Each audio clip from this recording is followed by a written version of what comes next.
आप सभी को मेरा नमस्कार। तो दोस्तों, आज हम आपके लिए इस वीडियो में दशा माता की व्रत कथा की दूसरी कहानी लेकर आए हैं। तो प्रेम से बोलिए दशा माता की जय हो। दोस्तों, एक समय की बात है। एक नगर में एक राजा के दो रानियां थी। बड़ी रानी के कोई संतान नहीं थी, किंतु छोटी रानी के एक पुत्र था।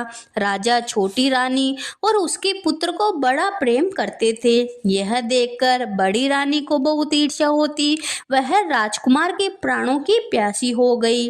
बड़ी माँ ने उसके गले में काला सांप डलवा दिया। वह लड़का दशा रानी का दिया हुआ था। तो दशा रानी की कृपा से लड़के के गले में सांप पड़ा हुआ। सांप आप ही सरक कर भाग गया। उसे विष के लड्डू दिए। जो ही खाने लगा तो ही दशा माता ने किसी दासी के वेश में प्रकट होकर लड्डू छीन लिए।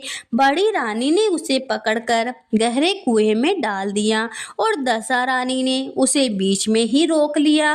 जब दोपहर का समय हुआ और कुंवर कहीं दिखाई नहीं दिया, तब राजा रानी को बड़ी चिंता हुई। जहां तहां लोग उसकी तलाश करने लगे। राजा रानी पुत्र शोक में रोने लगी। तब दशा माता एक भिखारनी के वेश में राजकुमार को एक वस्त्र में छिपाए हुए भिक्षा के लिए राजद्वार पर आई। तब सिपाहियों ने धुतकार कर कहा कि यहाँ तो राजा का कुंवर खो गया और तुझे भिक्षा की पड़ी है, चल हट यहाँ से। तब दशा माता बोली, भाइयों, पुण्य का प्रभाव बड़ा होता है। यदि मुझे भिक्षा मिल जाए तो संभव है खोया हुआ राजकुमार भी मिल जाए। यह कहकर वह देहरी के भीतर पैर रखने लगी।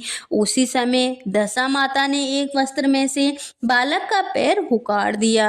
सिपाहियों ने समझा कि अभी कुंवर इसके हाथ में है, इसे जाने दो और कुंवर को भीतर छोड़ आने दो। उधर से बाहर आने लगेगी तब पकड़कर बैठा लेंगे। दशा माता कुंवर को लिए हुए भीतर चली गई। उसने राजकुमार को चौक में छोड़ दिया और वहीं से वापस होकर चल दी।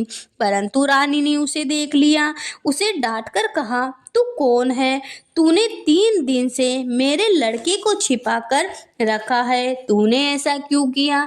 दशा माता उसी सहन ठहर गई। उसने कहा, रानी, मैं तुम्हारे पुत्र को चुराने या छिपाने वाली नहीं हूँ। मैं तो तेरी आराध्य दशा माता हूँ।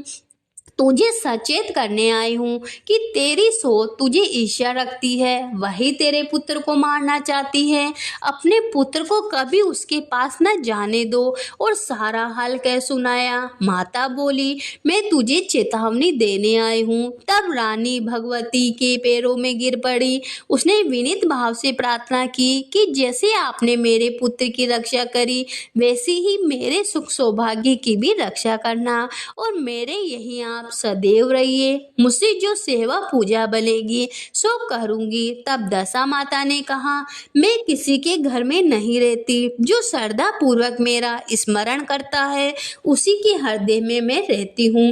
मैंने तुझे साक्षात दर्शन दिए। इसके उपलक्ष्य में तुम सुहागिनी को न्योता देकर उनको यथाविधि आदर सत्कार से भोजन कराओ और अपने नगर में तथा राज्य में ढिंडोरा पिटवा दो कि सभी लोग मेरा डोरा लिया करे और व्रत किया करे। यह कहकर दशा माता अंतर्धान हो गई। रानी ने शहर भर की सौभाग्यवती स्त्रियों को निमंत्रण देकर बुलाया। उपटन से लेकर शिरोभूषण श्रृंगार तक उनकी यथाविधि सेवा श्रुता करके वह गहने आदि से देकर आंचल भरे और भोजन कराकर विदा किया। शहर और राज्य में ढिंडोरा पिटवा दिया कि अब से सभी लोग दशा माता के डोरा लिया करेंगे। तो प्रेम से बोलिए दशा माता की जय हो।